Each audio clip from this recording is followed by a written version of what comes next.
बचपन के वो दिन और हम। बचपन के दिन भी क्या दिन थे। तब दिल नहीं सिर्फ खिलौना टूटा करता था। अब तो एक आंसू भी बर्दाश्त नहीं होता और तब जी भरकर रोया करते थे। अगर किसी भी इंसान को उसकी ज़िंदगी के सबसे ज़्यादा टेंशन फ्री दिनों के बारे में याद करने को कहा जाए तो यकीनन 100 में से 99 लोग अपने बचपन के दिनों को याद करेंगे।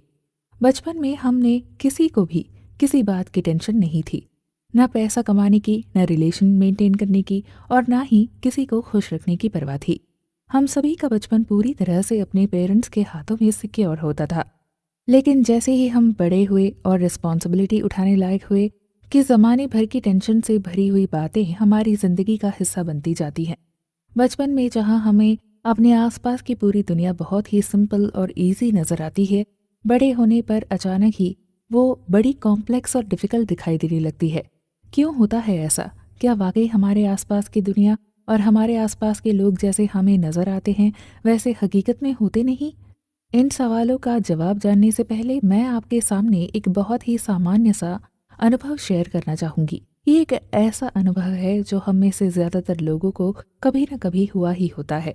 गर्मी के दिनों में दोपहर को जब हम सन ग्लासेस पहनकर बाहर निकलते हैं तो हमारी आंखों को सूरज की तेज़ रोशनी और गर्मी का एहसास कम होता है। हमें अपने चारों तरफ हल्का सा डार्कनेस नज़र आता है, जैसे शाम का वक्त न हो गया हो। लेकिन हकीकत में ऐसा होता नहीं है, क्योंकि हमने अपनी आंखों पर डार्क कलर के सनग्लासेस पहन रखे होते हैं। जैसे ही उन सनग्लासेस को उतार कर हम अपने चारों तरफ देखते हैं तो बहुत ही ज़्यादा ब्राइटनेस हमें नज़र आती है। ये कोई इल्यूजन नहीं होता है और ना ही हमारी आंखों को किसी तरह का धोखा होता है। ये हकीकत ही होती है जिसे हम अपने अनुभव और परसेप्शन के अनुसार देखने की कोशिश करते हैं। इसी वजह से कई बार हमको इनसिक्योर फील करने लगते हैं और इसी वजह से हमें जिंदगी की बातें मुश्किल भरी नजर आती है, क्योंकि हम ये चाहते हैं कि सभी हमसे खुश रहें और हम सभी को किसी न किसी तरह से खुश कर सकें। पर असल में ऐसा होता नहीं है। अपने से जुड़े सभी लोगों को हर वक्त पूरी तरह से खुश रख पाना पॉसिबल नहीं है। किसी न किसी को तो हम में से शिकायत रहेगी ही, किसी न किसी की नज़र में हम बुरे इंसान होंगे ही। ये सब इंसानों के अनुभव के आधार पर ही होता है। ऐसे में चिंता करने की जगह हमें ये समझना होगा कि इसमें हमारी कोई गलती नहीं है। कोई ना कोई तो हमें डिसलाइक ज़रूर करता है, इसलिए हमें अपने अंदर दूसरों की डिसलाइक को सहने की हिम्मत लानी होगी। तभी हम खुश रह पाएंगे और तभी हमें अपने आसपास की दुनिया और लोग बहुत ही सिंपल और ईजी नज़र आएंगे। फिलॉसफी और साइकोलॉजी से जुड़ी इन बातों को प्रैक्टिकल लाइफ में इम्प्लीमेंट कर पाना थोड़ा मुश्किल काम होता है। The courage to be disliked किताब के लेखक इचिरो किशिमी और फुमिताके कोगा ने बहुत ही आसान शब्दों में हमें ये बातें बताई हैं, जिनको जानकर हमारे लिए उन बातों को अपनी लाइफ में इम्प्लीमेंट कर हमेशा खुश रहने की चाबी पा लेना बड़ा ही आसान है। तो आइए सुनते हैं the courage to be disliked किताब की बुक समरी, जो फेमस साइकोलॉजिस्ट अल्फ्रेड एडलर की साइकोलॉजी पर आधारित है। आप सुन रहे हैं Kuku FM, the courage to be disliked book summary, जिसे लिखा है आशीष दलाल ने। मैं हूँ आरजे रेणुका। कुकू एफएम, सुने जो मन चाहे। Childhood trauma. बेशक बचपन के दिन बड़े सुंदर होते हैं, लेकिन बचपन में सारी मौज मज़ा होने के साथ साथ कभी कभी कुछ ऐसी बातें या ऐसे इंसिडेंट हर किसी के साथ हो जाते हैं जिनका असर पूरी जिंदगी बना रहता है। अल्फ्रेड एडलर की साइकोलॉजी के आधार पर हम यहाँ चाइल्डहुड ट्रॉमा से जुड़ी कुछ बातें करेंगे। लेखक बताते हैं कि हमारी आज जो भी पर्सनालिटी है वो हमारे बचपन के ट्रॉमा पर ही बेस्ड होती है। अगर हमें बचपन में बुरे अनुभव होते हैं तो बड़े होकर भी वो अनुभव हमारे सबकॉन्शियस माइंड में मौजूद रहते हैं। यहाँ लेखक एक अनुभव शेयर करते हुए बताते हैं कि उनका एक दोस्त था जिसने खुद को अपने साथ हुए एक बहुत बुरे इंसिडेंट की वजह से घर के अंदर कैद कर लिया था। वर्षों तक वो अपने घर से बाहर नहीं निकला था, लेकिन ऐसा नहीं था कि वो घर के अंदर ही कैद रहना चाहता था। वो फिर से नौकरी करना चाहता था, लेकिन उसके लिए भी घर से बाहर निकलने की हिम्मत नहीं कर पा रहा था। कहते हैं कि उनका वो दोस्त एक बहुत ही अच्छा इंसान था और वो सोसाइटी के लिए बहुत कुछ करने की क्षमता रखता था, पर घर के बाहर निकलकर लोगों से मिलने से उसे डर लगता था। किसी भी इंसान का इस तरह का अबनॉर्मल बिहेवियर अचानक से नहीं हो जाता है। हो सकता है लेखक के उस दोस्त के बचपन में कुछ ऐसी घटनाएं हुई हों जिसे वो अनजान लोगों से मिलने से कतराने लगा हो। बच्चा जिस भी फैमिली में पला बड़ा होता है, उस फैमिली में होने वाले हर एक इंसिडेंट का असर उसके मन पर ज़रूर पड़ता है और बड़े होने पर उसका असर उसकी पर्सनालिटी पर साफ दिखाई देता है। उदाहरण के लिए, जैसे अगर किसी को बचपन में बात बात पर टोका गया हो तो बड़े होने पर उस इंसान में कॉन्फिडेंस की कमी हो सकती है। वो अपनी ज़िंदगी में कोई भी इनिशिएटिव लेने से घबराएगा, क्योंकि उसे अंदर से डर होगा कि इससे लोग उसे क्रिटिसाइज करेंगे। इसी तरह अगर स्कूल में टीचर्स ने किसी बच्चे को बार बार कहा हो कि तुम डफर हो और लाइफ में कभी आगे नहीं बढ़ोगे, तो ये बात भी बच्चे को ठेस पहुंचा सकती है और फिर बड़े होने पर वो बच्चा एक पेसिमिस्ट यानी निराशावादी इंसान बन जाता है। तो दोस्तों, जैसे साइंस की भाषा में कहा जाता है कि हर एक इफेक्ट के पीछे कोई न कोई कारण होता है, तो ये बात हमारी ज़िंदगी पर भी 100% फिट बैठती है। हम अपनी ज़िंदगी में जो भी फैसले लेते हैं वो हमारे पास्ट के अनुभवों के आधार पर ही लेते हैं। कहने का मतलब ये है कि हमारा पास्ट हमारे प्रेजेंट और फ्यूचर को कुछ हद तक कंट्रोल करता है। बिना कारण जिंदगी में कुछ भी नहीं होता है। लेखक यहाँ फिर से अपने उस दोस्त को याद करते हुए कहते हैं कि उनका दोस्त घर से बाहर न निकलकर अपने अंदर एक तरह से गुस्से और चिंता को तैयार कर रहा था। उसी चिंता से धीरे धीरे अंदर डर भी पैदा होता है। हमें कोई भी शारीरिक बीमारी आने से पहले हमारा मन उस बीमारी के सिम्टम से प्रभावित होता है और फिर वो हमारे शरीर में बीमार होने के लक्षण पैदा करता है। बेकार की चिंता और डर से सिर में दर्द होने लगता है, पेट में भी दर्द होता है। ये सब हमारे साथ तभी होता है जब हमें अपनी इच्छा न होने पर किसी काम को बलजबरी से करना पड़ता है। यहाँ ये बात भी इम्पोर्टेंट हो जाती है कि हमारे साथ हमारी बचपन में हुई घटनाएं या अच्छे बुरे अनुभवों के आधार पर ही हमारे सोचने विचारने की एबिलिटी पॉजिटिव या नेगेटिव तरीके से डेवलप होती है। लेकिन दोस्तों, हमारी ज़िंदगी को कोई और डिफाइन नहीं करता है। इसे हम कैसे जीना चाहते हैं, कैसी बनाना चाहते हैं, ये सब डिसाइड करने वाले हम खुद ही होते हैं। नो डाउट पुरानी बातें मन पर प्रभाव डालती हैं, लेकिन उन सब का इन्फ्लुएंस इतना ज़्यादा नहीं होना चाहिए कि हमारे सारे डिसीजन हमारे पास्ट के अनुभवों के आधार पर लें। हम अपनी ज़िंदगी में वो ही बन सकते हैं या वही मुकाम हासिल कर सकते हैं जो हम सोचते हैं। लेखक आगे कहते हैं कि हम जिस माहौल में रहते हैं उसी के अनुसार रिएक्ट करना भी सीख जाते हैं। वैसे हमारे साथ होने वाली कुछ घटनाओं पर हमारा कोई कंट्रोल नहीं होता है और उन घटनाओं से हमारे अंदर डेवलप होने वाले इमोशंस को भी हम थोड़े वक्त के लिए कंट्रोल नहीं कर पाते हैं। ऐसा कुछ हम सभी के साथ होता है और अपने इमोशंस पर कंट्रोल न कर पाने की वजह से हम खुद ही अपनी लाइफ को और ज़्यादा कॉम्प्लिकेट बना लेते हैं। इसे एक उदाहरण से समझने की कोशिश करते हैं। मान लीजिए आप बहुत ही अच्छे मूड में नया शर्ट पहनकर किसी कॉफ़ी शॉप या चाय की दुकान पर चाय पीने गए। वहाँ वेटर की छोटी सी गलती की वजह से अगर चाय या कॉफ़ी आपके उस नए शर्ट पर गिर जाए तो उस वक्त आपका क्या रिएक्शन होगा? क्या तब भी आप बड़े ही अच्छे मूड में होंगे? हम में से ज़्यादातर लोग हमारे साथ होने वाली ऐसी घटनाओं से इतने ज़्यादा डिस्टर्ब हो जाते हैं कि हमारा सबसे पहला रिएक्शन गुस्सा करना होता है। जिस वक्त हम गुस्सा करना शुरू करते हैं, बस उसी वक्त हमारे साथ होने वाली सिचुएशन और ज़्यादा डिफ़िकल्ट होना शुरू हो जाती है। मेरी तरह आपका भी यही सोचना हो सकता है कि किसी और की गलती की वजह से हम अपना नुकसान क्यों सहन करें। ऐसा होने पर गुस्सा आना तो बड़ी नॉर्मल सी बात है, लेकिन लेखक यहाँ पर कहते हैं कि हमारे साथ होने वाली ऐसी सिचुएशन में हम अगर 5 मिनट के लिए अपने गुस्से वाले इमोशन को कंट्रोल करने में कामयाब हो जाते हैं तो हम विन विन सिचुएशन क्रिएट कर सकते हैं। ऐसा होने से गलती करने वाला इंसान जो हो चुका है उसे भले ही सुधार ना सके, लेकिन वो शर्मिंदा होकर माफ़ी ज़रूर मांगेगा और उसके माफ़ी मांगने का भाव हमारे उस पर गुस्सा करने के बाद माफ़ी मांगने के भाव से बहुत अलग होगा। गुस्सा न कर हम खुद की मेंटल कंडीशन को तो ख़राब होने से बचा सकते हैं, साथ ही संबंधों को भी अच्छी तरह से निभा सकते हैं। ऐसा करना आपको डिफ़िकल्ट लग रहा होगा तो लेखक एक छोटी सी कहानी के आधार पर एक और उदाहरण देते हैं। वे बताते हैं कि किसी घर में माँ उसकी बेटी को किस वजह से डांट रही थी, उस पर बहुत ज़्यादा गुस्सा कर रही थी। उसके बोलने का टोन बहुत ही ज़्यादा खराब और डरावना था। तभी फ़ोन की रिंग बजती है और वो महिला कॉल पिक करती है। कॉल पिक करके उसके हेलो बोलने का टोन तो अभी भी बहुत ख़राब ही होता है, लेकिन जब उसे ये पता चलता है कि वो कॉल उसकी बेटी की टीचर की है तो अगले ही पल उसके बोलने का टोन बिल्कुल ही बदल जाता है और वो अपनी बेटी की टीचर से बड़ी अच्छी तरह से बातें करती है। कॉल पूरा हो जाने के बाद वो महिला बेटी को फिर से डांटने लगती है और उसके बोलने का टोन गुस्से वाला हो जाता है। दोस्तों, कई बार हम अपने इमोशंस को एक टूल की तरह यूज़ करने लगते हैं। ऐसा नहीं है कि हम अपने इमोशंस को कंट्रोल नहीं कर सकते हैं, ज़रूर कर सकते हैं, लेकिन ये हम पर ही डिपेंड करता है कि हम उस इमोशन को कंट्रोल करना चाहते हैं या नहीं। आप सुन रहे हैं कुकू एफएम पर करेज टू बी डिसलाइक्ड किताब की बुक समरी। आगे के एपिसोड में हम ये जानने की कोशिश करेंगे कि लोग हमें नापसंद क्यों करते हैं। लोग क्यों हमें नापसंद करते हैं। कोई इंसान अगर अपने इमोशंस और अपने पास्ट के द्वारा कंट्रोल हो रहा है तो वो कभी भी नॉर्मल लाइफ जी नहीं सकता है। इसी से लेखक ये कहते हैं कि हमें अपने इमोशंस और पास्ट में हुए अनुभवों को हम पर हावी नहीं होने देना चाहिए। इमोशंस और बुरे अनुभवों को कंट्रोल करना इंसान के हाथ में है। ये नॉर्मल ह्यूमन बिहेवियर होता है कि हमें अपनी जिंदगी से ज्यादा अच्छी और खुशनुमा जिंदगी अपने पड़ोसी की नजर आती है। हम मन ही मन चाहते हैं कि उसके पास जो कुछ भी है काश वो हमारे पास भी होता।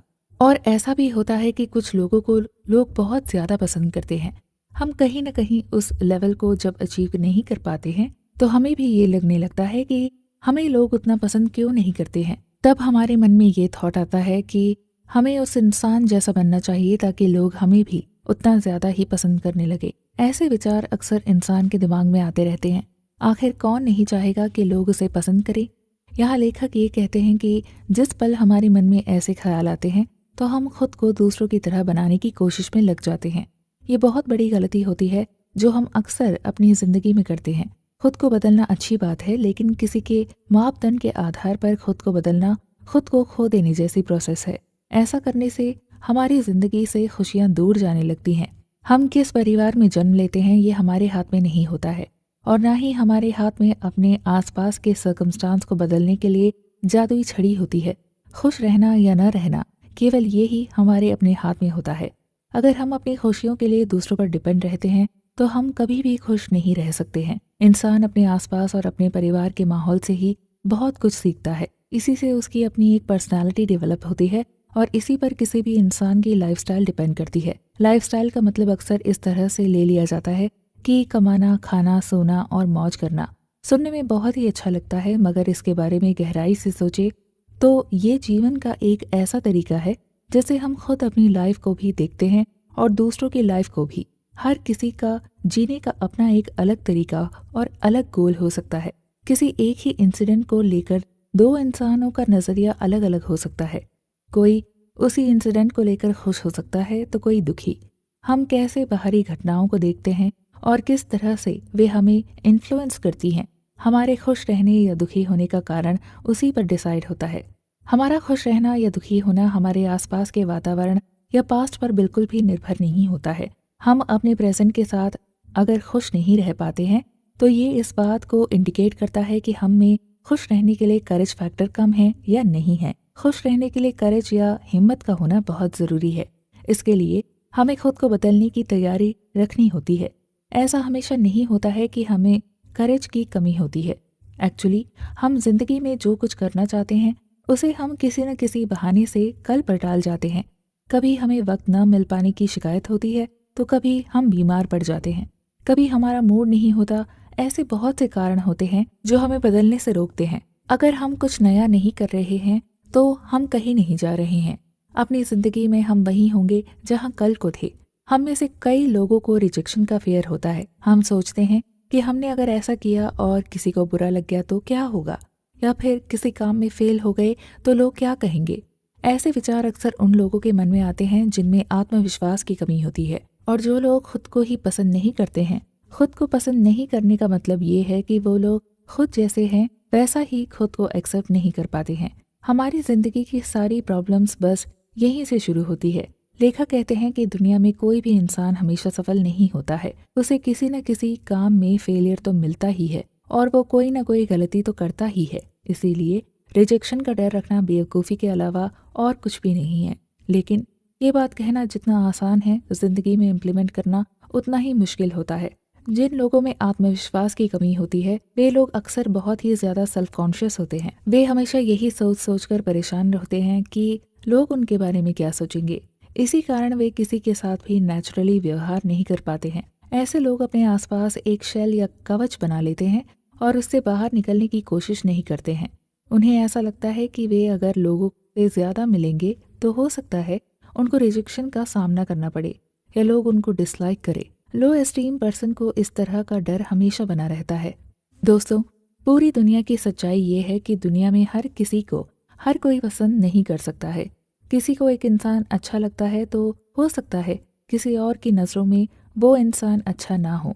और वैसे भी अगर कोई हमें नापसंद करता है तो इससे हमें नुकसान ही क्या है। लोग हमें पसंद करें या ना करें, हमें तो अपना काम करते रहना है और आगे बढ़ते रहना है। दुनिया के ज़्यादातर लोग अपनी ज़िंदगी में एक लेवल से आगे इसलिए नहीं बढ़ पाते हैं क्योंकि उन्हें अपने से ज़्यादा लोगों की चिंता होती है। लेखक यहाँ पर एक उदाहरण देते हुए बताते हैं कि उनके पास काउंसलिंग के लिए एक लड़की आई थी। वो कॉलेज स्टूडेंट थी। उसे लड़के लड़कियों के ग्रुप में बात करने से डर लगता था। उसे अंदर ही अंदर ये फील होता था कि अगर उसे पसंद नहीं किया गया तो उसके लिए ये कितनी शर्म की बात होगी।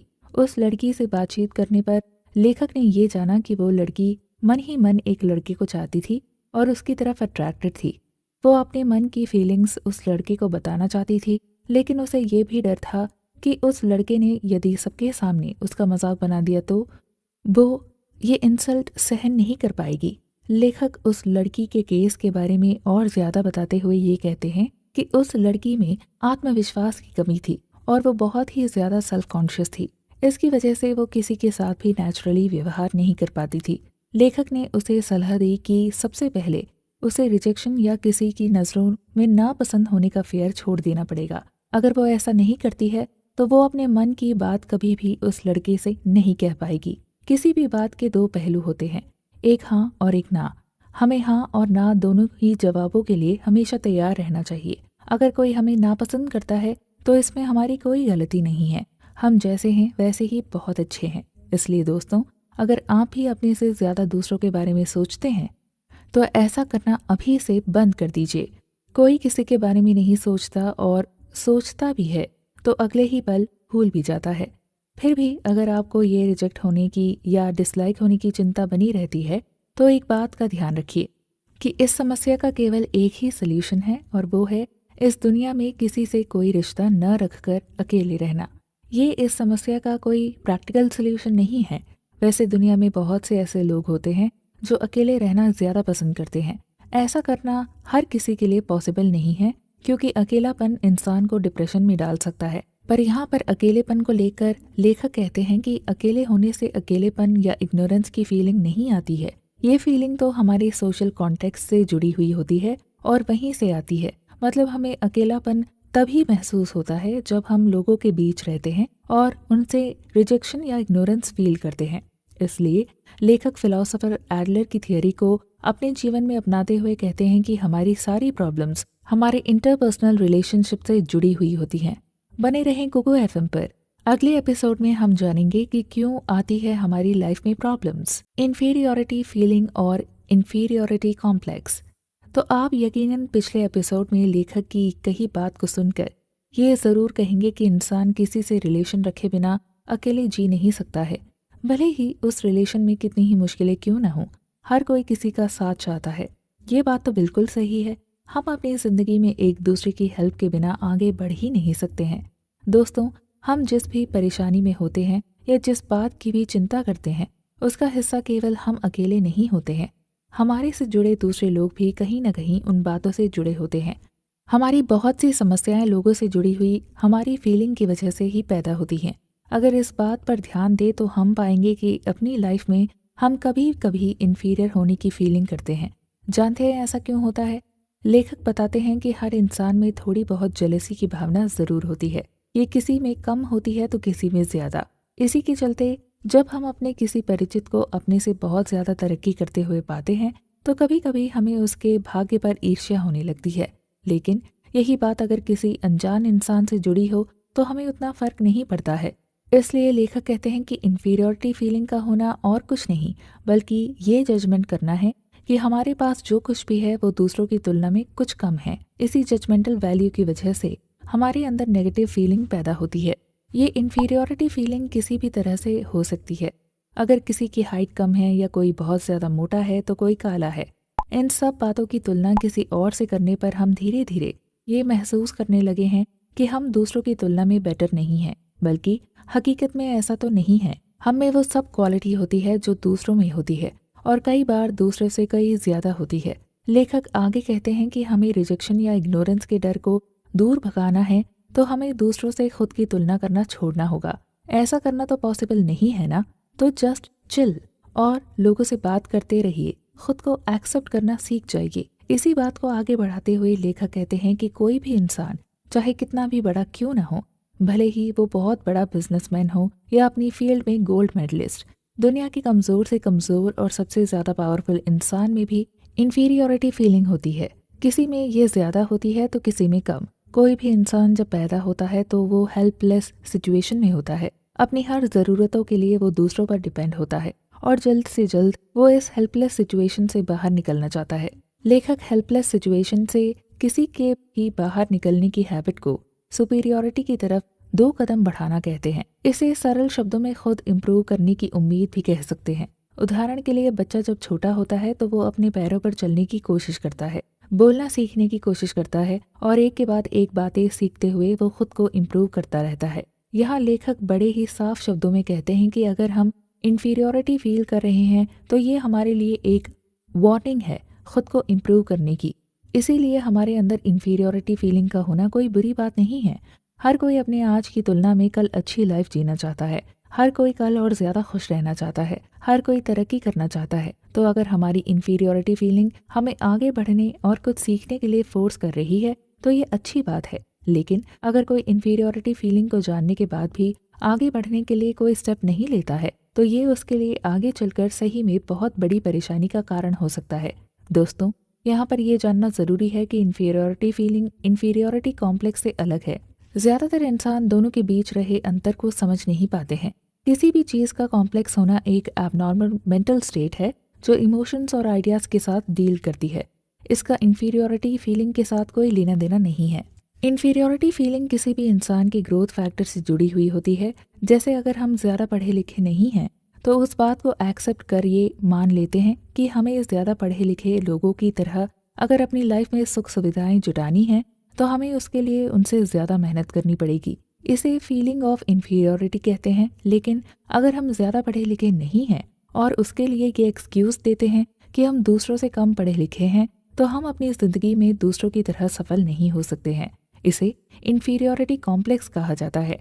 सरल शब्दों में कहें तो इन्फीरियॉरिटी कॉम्प्लेक्स का होना हमारे लिए हानिकारक है, क्योंकि ऐसा होने से हम खुद को बदलने और आगे बढ़ने की बजाय हार मान लेते हैं। जबकि इन्फीरियॉरिटी फीलिंग होने से हमें जो सिचुएशन आगे बढ़ने से रोक रही होती है हम उससे लड़कर आगे बढ़ने की कोशिश करते हैं। किसी भी इंसान में इन्फीरियॉरिटी फीलिंग लंबे समय तक नहीं रह सकती है। जैसे जैसे हम फीलिंग ऑफ इन्फीरियॉरिटी की वजह जानना शुरू करें, उसे दूर करने के उपाय करने लगते हैं, वो वैसे वैसे दूर होती जाती हैं। इसके लिए हमारे अंदर करेज का होना बहुत ज़रूरी है। लेखक बताते हैं कि जिन लोगों में करेज की कमी होती है वो लोग इन्फीरियॉरिटी कॉम्प्लेक्स का शिकार बहुत ही जल्दी हो जाते हैं। जिस तरह से कुछ लोग इन्फीरियॉरिटी कॉम्प्लेक्स का शिकार होते हैं वहीं कुछ लोग सुपीरियॉरिटी कॉम्प्लेक्स का भी शिकार होते हैं। ये इन्फीरियॉरिटी कॉम्प्लेक्स के बिल्कुल ऑपोजिट है। इसे एक उदाहरण से समझने की कोशिश करते हैं।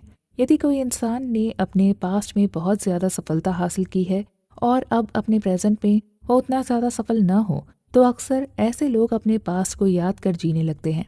ऐसा इसलिए होता है क्योंकि ऐसे लोगों को रियलिटी को एक्सेप्ट करना बहुत मुश्किल होता है और अपनी प्रेजेंट सिचुएशन में भी वो खुद को दूसरों की तुलना में कुछ स्पेशल होने की फीलिंग रखते हैं। लेकिन दूसरे लोग उनको प्रेजेंट टाइम में वो मान सम्मान नहीं दे पाते हैं जो उन्होंने पास्ट में हासिल किया होता है। इसी से उन्हें अपने पास्ट को याद कर उसी में जीना अच्छा लगता है। दोस्तों, जिस तरह से इन्फीरियॉरिटी कॉम्प्लेक्स का होना हमारे लिए हानिकारक है उसी तरह सुपीरियॉरिटी कॉम्प्लेक्स का होना भी कोई अच्छी बात नहीं है। दोनों ही तरह के कॉम्प्लेक्स से हमारी सक्सेस एक जगह पर आकर रुक जाती है और वहां से हम फिर आगे नहीं बढ़ पाते हैं। जिंदगी मुश्किल नहीं है। इस दुनिया में हर इंसान अपने आप में यूनिक है। लेखक कहते हैं कि हमें कभी भी किसी के साथ अपनी तुलना नहीं करनी चाहिए। कहने को ये बात बहुत ही आसान है, लेकिन हकीकत तो ये होती है कि हम में से कोई भी खुद को किसी के साथ कंपेयर कभी न कभी तो करते ही हैं। इसी बात को लेकर लेखक आगे और ये कहते हैं कि जब हम एक दूसरे के साथ अपनी तुलना करते हैं तो हम खुद को और दूसरों को अच्छा या बुरा 2 कैटेगरी में डालकर परसेप्शन क्रिएट करना शुरू कर देते हैं। अच्छे और बुरे की तुलना के साथ ही इन्फीरियॉरिटी और सुपीरियॉरिटी की फीलिंग भी पैदा होना शुरू हो जाती है। यहाँ हमें एक बात ध्यान रखनी है कि भले ही दुनिया का हर इंसान अपने आप में यूनिक हो, हर किसी में थोड़ा बहुत डिफरेंस हो, लेकिन इसी यूनिकनेस और डिफरेंस होने के साथ हर इंसान इक्वल है। लेखक की कही ये बात थोड़ी कंफ्यूजिंग लग सकती है, लेकिन अगर गहराई से इस बारे में सोचा जाए तो हम पाएंगे कि नॉलेज, एक्सपीरियंस और रिस्पॉन्सिबिलिटी के आधार पर हर किसी में थोड़ा बहुत डिफरेंस ज़रूर होता है।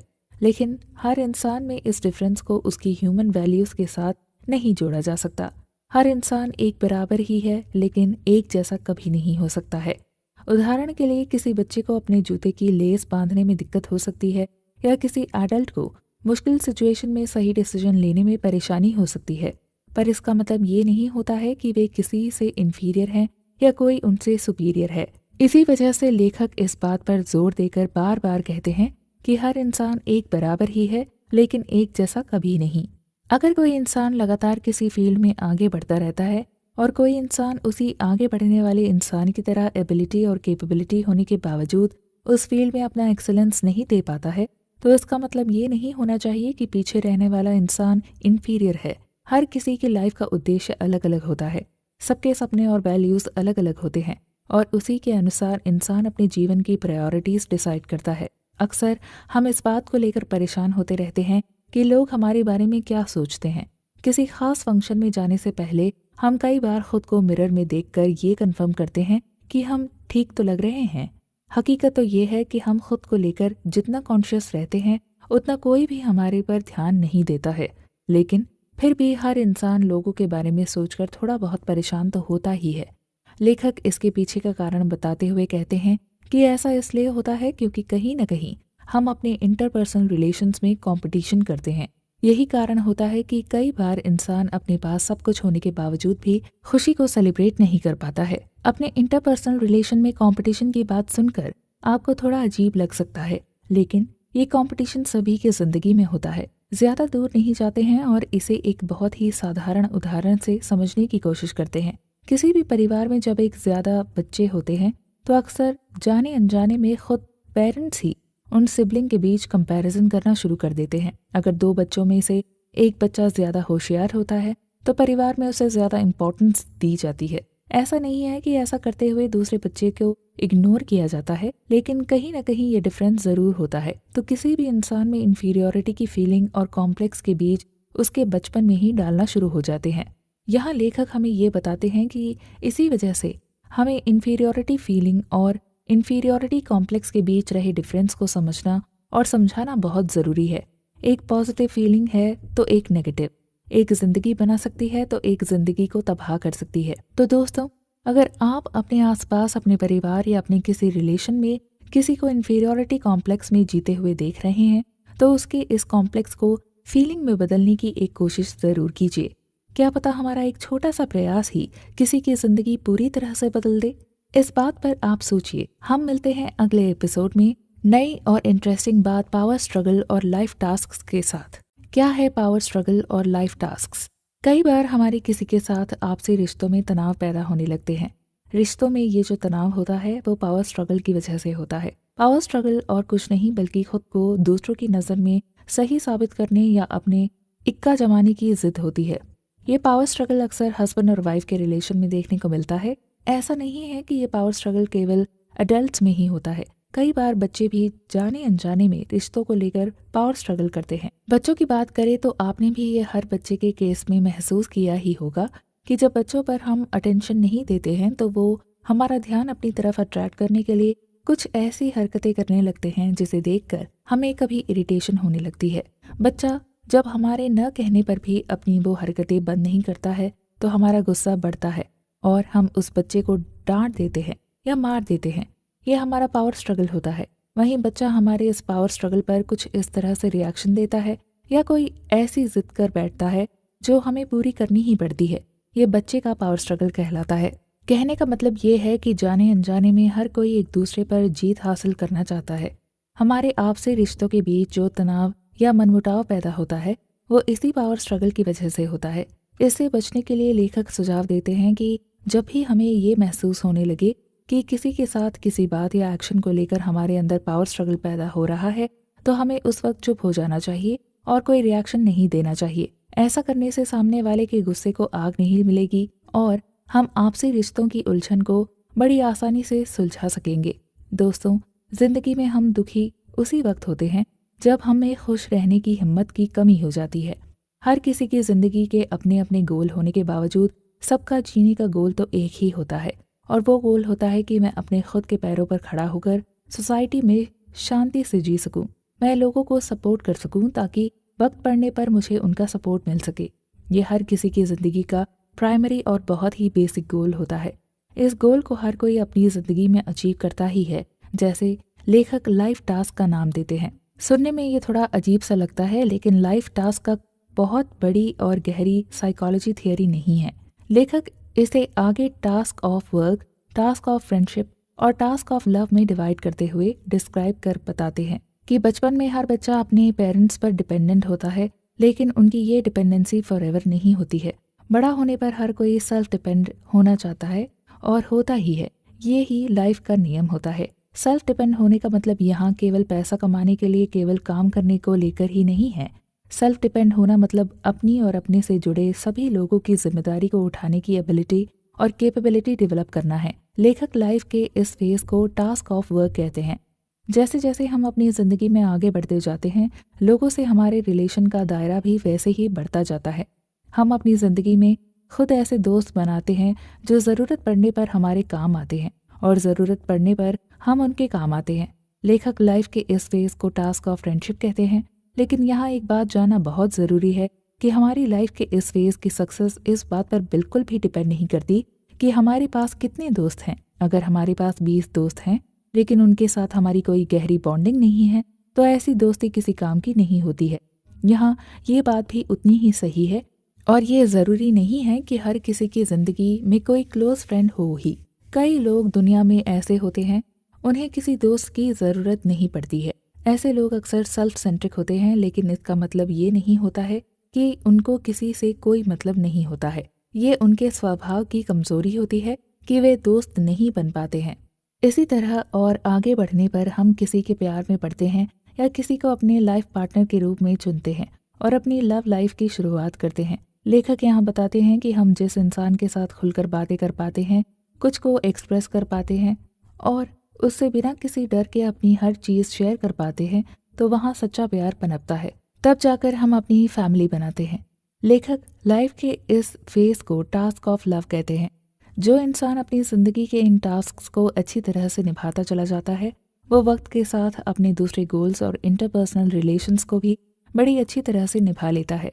हमारी लाइफ के ये 3 फेज ही ये डिसाइड करते हैं कि हमने अपनी ज़िंदगी को कितने अच्छी तरीके से समझा और हम किसी की नज़रों में पसंद या नापसंद होने की बात को कितनी हद तक बचा सकते हैं। लेखक आगे कहते हैं कि कई बार हम अपने इस लाइफ के टास्क से बचने की कोशिश करते हैं। जब हमारे इंटरपर्सनल रिलेशन में कोई गड़बड़ होना शुरू होती है, तो उसका ब्लेम हम दूसरों पर डालकर खुद को निर्दोष साबित करने की कोशिश करते हैं। ऐसा अक्सर मैरिज लाइफ में होता है। वर्षों तक एक साथ रहने के बाद जब कपल्स डिवोर्स ले लेते हैं, तो उसके पीछे का कारण यही होता है कि दोनों अपनी लाइफ के टास्क्स को ईमानदारी पूर्वक नहीं निभा रहे होते हैं। इंसान जब किसी की कमियों को देखने की शुरुआत करता है, तो उसी वक्त से वो इंसान उसे बुरा नजर आने लगता है। यहाँ लेखक पहले की बात को रिवाइज करते हुए कहते हैं कि हर इंसान अपने आप में यूनिक है और उसमें जो डिफरेंस है, अगर उसे उसके जीवन मूल्यों से जोड़कर देखने का हम परसेप्शन बना लेते हैं, तो कहीं ना कहीं हमारे इंटरपर्सनल रिलेशन टूटने लगते हैं।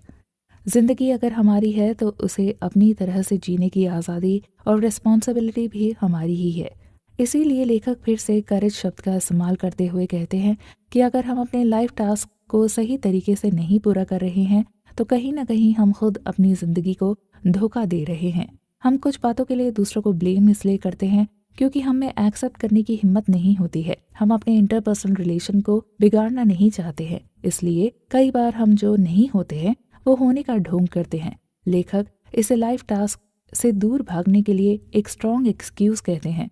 हम अपनी एक्सक्यूजेस से खुद को बचाकर अपनी इंटरपर्सनल रिलेशनशिप को और ज़्यादा स्ट्रॉन्ग कर सकते हैं, जिसके बारे में हम आगे के एपिसोड में जानेंगे। जीने की आज़ादी। दोस्तों, अगर ज़िंदगी में आज़ादी की बात की जाए तो क्या आप बता सकते हैं कि हम सभी की ज़िंदगी में ऐसी कौन सी चीज़ है जो हमें हर तरह की आज़ादी दे सकती है, मतलब हम जब जो चाहें उसे कर सके। जब ज़िंदगी में आज़ादी या फ्रीडम को लेकर सवाल उठते हैं तो ये ह्यूमन टेंडेंसी है कि सबसे पहले हमारी नज़र पैसों के ऊपर जाकर ठहर जाती है। हम ये सोचते हैं कि हमें जो कुछ भी करना पड़ा वो केवल पैसों के कारण ही करना पड़ रहा है। जिन लोगों के पास अच्छा खासा पैसा होता है वे सुख की जिंदगी बिताते हैं और वे जब जो चाहे वो कर सकते हैं, खरीद सकते हैं। लेकिन क्या पैसों से जिंदगी की खुशी खरीदी जा सकती है? यकीनन इस सवाल का जवाब ना ही होगा। पैसा हर किसी की जिंदगी की प्राइमरी ज़रूरत ज़रूर है, लेकिन इससे खुशी कभी नहीं मिलती। पैसों से खुशी नहीं मिलती है, बात तो सही है, पर यह बात भी उतनी ही सच है कि पैसों की कमी की वजह से इंसान रिलैक्स फील नहीं कर पाता है। इसकी कमी इंटरपर्सनल रिलेशन को भी अफेक्ट करती है। हम सभी अपनी जिंदगी में खुद की एक पहचान बनाना चाहते हैं। ये डिजायर तो सभी में होता ही है और इसका संबंध कहीं ना कहीं फ्रीडम से भी होता है। इंसान अपनी जिंदगी में दो तरह से अपनी पहचान बनाता है। एक, जब वो किसी दूसरे की वजह से जाना जाता है, और दूसरा, वो खुद अपने नाम या अपनी वजह से जाना जाता है। दोनों ही तरह की पहचान में जमीन आसमान का अंतर है। दूसरे जब हमें पहचान देते हैं या हमें अप्रिशिएट करते हैं तो ये बात हर किसी के लिए खुशी की बात होती है। दूसरों से जब हमें अप्रिसिएशन मिलता है तो हमारे अंदर का कॉन्फिडेंस बढ़ जाता है। लेखक कहते हैं कि दूसरों से पहचान पाने या अप्रिसिएशन पाने की उम्मीद रखना खतरनाक साबित हो सकता है। हर किसी को अपनी प्रशंसा अच्छी ही लगती है, लेकिन लेखक यहाँ एक उदाहरण देते हुए कहते हैं कि अगर ऑफिस में हम कोई काम बड़े मन से करें और हमें उस काम को लेकर कोई भी अप्रिसिएशन न मिले या कोई उसे नोटिस ही न करे तो शायद अगली बार हम कोई भी काम केवल इसलिए करेंगे क्योंकि हमें उस काम को करने का पैसा मिल रहा है। अपने काम की प्रशंसा न मिलने पर हमें वो मोटिवेशन नहीं मिलता है जिसकी चाह हमें होती है। तो सवाल ये उठता है कि हम क्यों ये एक्सपेक्टेशन रखते हैं कि दूसरे हमें रिकॉग्नाइज करें?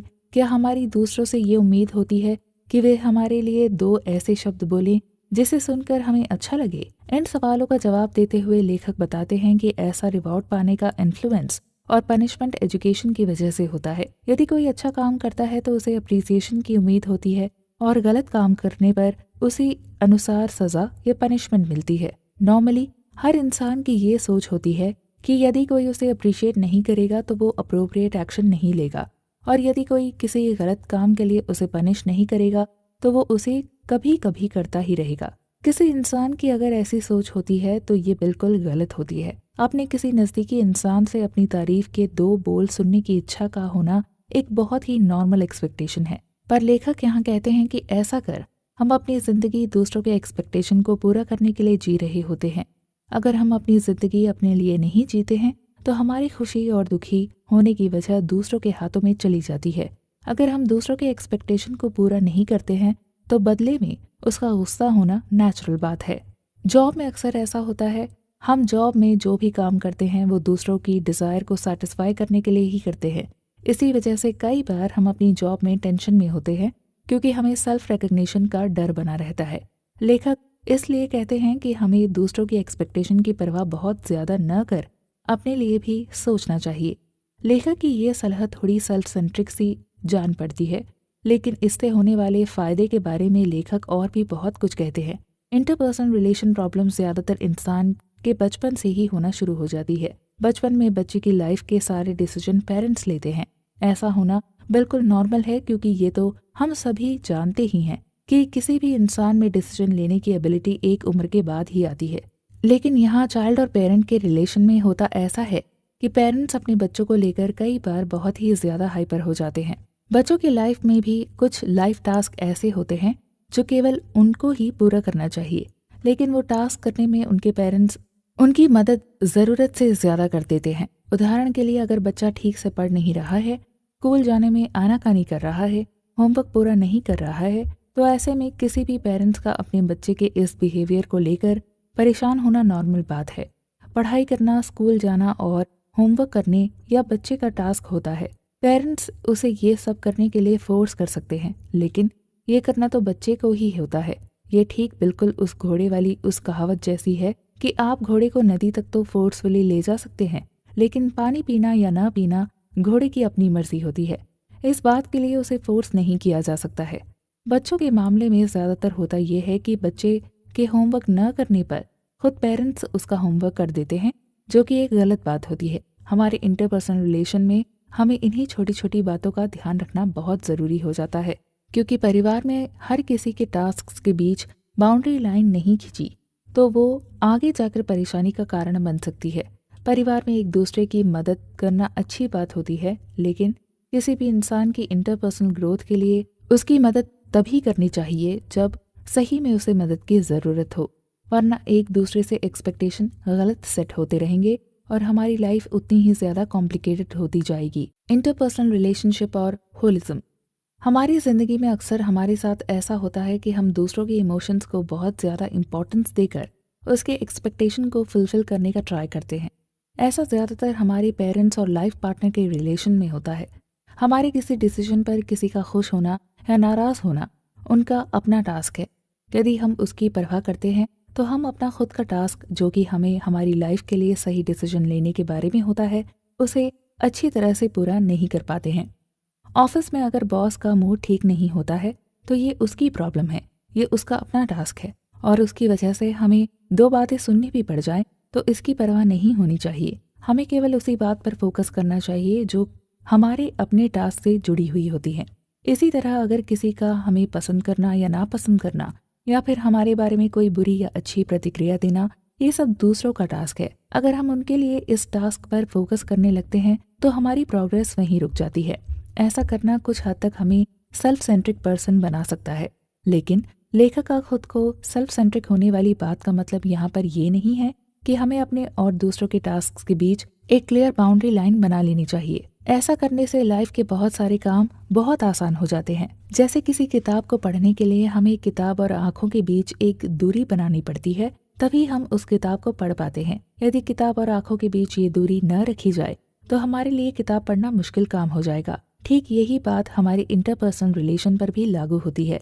किसी भी रिलेशन को सही तरीके से मेंटेन करने के लिए हमें एक डिस्टेंस बनाकर चलना बहुत ज़रूरी है।